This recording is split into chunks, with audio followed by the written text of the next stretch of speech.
Dans la vidéo qui parlait des besoins selon Eric Berne, je vous avais expliqué que dire non fait partie du besoin de structure. Il est grand temps de revenir sur ce point. C'est pour ça que j'en ai fait une vidéo bonus. Dire non, d'une manière générale, c'est quelque chose qui n'est pas forcément dans notre nature. Autant le petit enfant arrive très facilement à dire non, autant, suite à notre éducation, à notre parcours de vie, à notre culture, il devient parfois très difficile d'exprimer un refus. Pourtant, dire oui à tour de bras, c'est un très grand générateur de stress. En effet, si vous acceptez quelque chose à contre-cœur, vous allez avoir un énorme sentiment de frustration. Vous risquez d'induire de la peur et enfin de perdre de la valeur à vos propres yeux, de perdre confiance en vous. Alors, lorsqu'on va vous demander quelque chose qui ne vous convient pas, la première chose à vous demander, la chose principale, c'est est-ce que j'en ai envie? Le meilleur motif de refus, c'est de ne pas vouloir faire quelque chose. Évidemment, il convient d'analyser le pour et le contre. Ça dépendra du contexte dans lequel vous vous trouvez. Mais le deuxième point, qui va être très important aussi, ce sera de vous demander est-ce que la demande est possible? Est-ce que vous disposez du temps ou des ressources nécessaires?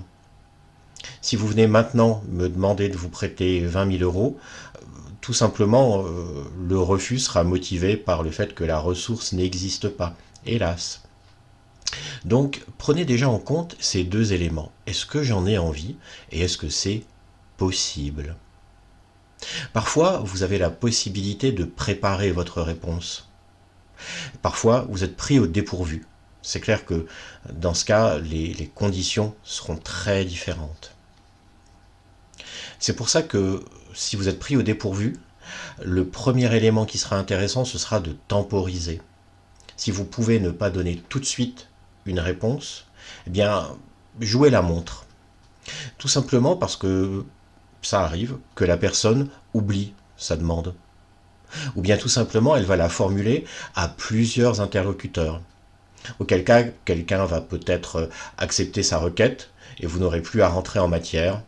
C'est parfait.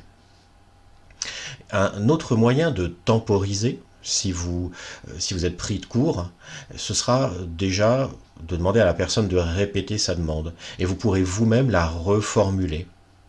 D'une part, ça vous permet de réfléchir pendant quelques secondes à votre réponse, et ça permet surtout de lui montrer que vous avez compris ce qu'il souhaite. La personne, par exemple, si elle vous dit dans une entreprise où on travaille en service décalé, est-ce que tu pourras prendre demain soir mon service de 8 heures à 1 heure du matin? Alors vous pouvez lui dire ah, tu aimerais que je reprenne ton service de soirée demain soir. Vous marquez aussi de l'empathie envers elle. Vous comprenez que sa situation est ce besoin de changement d'horaire. Alors, vous allez ensuite lui expliquer que ce n'est pas possible, sans vous justifier. C'est pas la peine de vous lancer dans une explication pas possible. Simplement, dites-lui ah non, demain soir, je suis désolé. Être désolé, même si c'est pas vrai, mais ça va aussi marquer de l'empathie avec lui. Je suis désolé, mais je peux pas prendre ton service. Vous allez peut-être simplement, si on vient à l'exemple des 20 000 euros, dire écoute, c'est vraiment une somme que je n'ai pas à disposition, sans rentrer dans les détails de vos dettes, de vos factures, bref, de tout ce qui pourrait devenir, j'allais dire, presque gênant dans la discussion.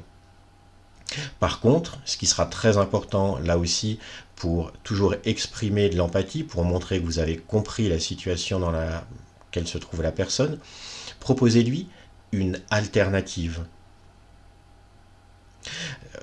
Dans le cas du besoin d'avoir la soirée libre demain, il y a très peu d'alternatives.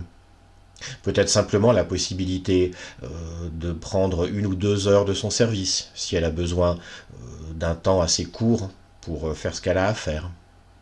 Dans le cas des 20 000 euros, vous pouvez par exemple ne pas proposer les 20 000 euros bien sûr, peut-être 5 000 si vous les avez, auquel cas ce sera déjà très généreux de votre part, mais vous pouvez peut-être aussi orienter vers la personne vers un organisme de prêt ou vers une autre personne que vous savez plus disposée à faire un prêt.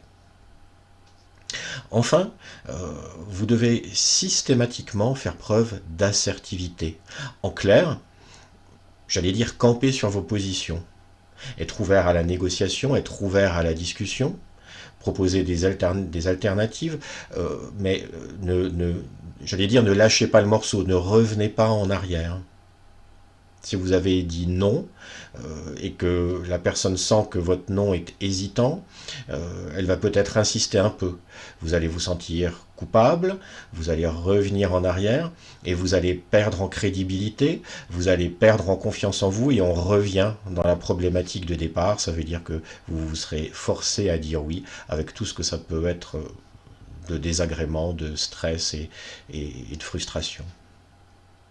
Voilà donc les éléments de base qui vous permettent de formuler un non, j'allais dire, un non argumenté et un non diplomatique. Une fois de plus, on parle là de communication non violente, pas forcément de dire la vérité à la personne. Vous pouvez très bien refuser parce que c'est une personne pour qui vous n'avez aucune sympathie, mais vous n'allez pas le formuler comme ça. Sans vous justifier, vous allez simplement lui dire « Ah bah non, demain soir, j'ai déjà quelque chose ».